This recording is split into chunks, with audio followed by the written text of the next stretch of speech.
Welcome back to my cat grooming salon. Today's friend is Tofu. Tofu is a 9-year-old Persian mix. He is what's called a dollface Persian, or at least he has a doll face. And that means he isn't as flat or smushed as more of our standard Persians, but I still like to do a little bit of shaping around his cheeks and a little trimming above his eye area just to help give him a nice round expression.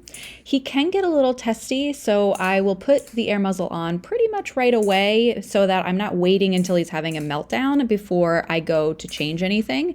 I will trim all of his nails because he can get pretty mad at me, which you will probably see later on in the groom.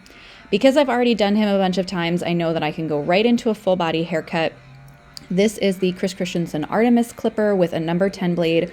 All of my shaving on cats is always done with a 10 blade, and I prefer to finish in reverse of the hair growth so that it is nice and clean and tidy.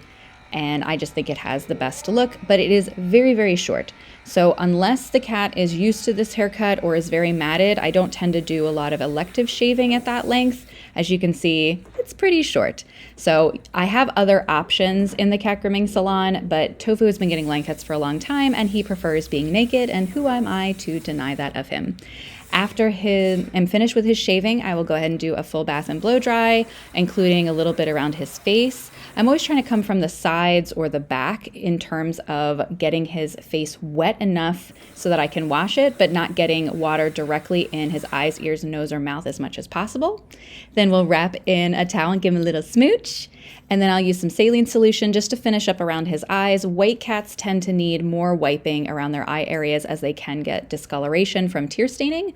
And then I'll use some Cat Safe Ear Cleaner. All the products and everything that I'm using can all be linked in my bio if you want to try some of this at home. Although I don't recommend going straight for the line cut. And luckily, because he's pretty naked, blow drying does not take very long. I really just have to focus on the areas that still have hair. And he starts to lose patience a little bit once we get further in. He's actually being pretty good today, but some days he can get pretty testy. You can also see another video that I did with him from a few years ago is on my TikTok if you just scroll down and look for Killer Tofu. Then I will use my Bravuras on a 10 setting, and this is just tidy up all of my shaving just because I want it to be nice and neat. Then I will use my Christiensen face and feet combs to really comb out his legs to make sure there's no clumps or tangles, and then a little tiny bit of a Le Pooch cologne just so he smells nice. And then I will comb out around his head, and he's actually being a really good boy today. Sometimes he is very fussy, but not today. Lastly, because he was wearing the air muzzle, I will touch up around his head with my clipper work. I'm always checking, make sure it's nice and neat, and then he goes right back into his little book bag. Thanks so much for watching. Follow me for more cat grooming videos.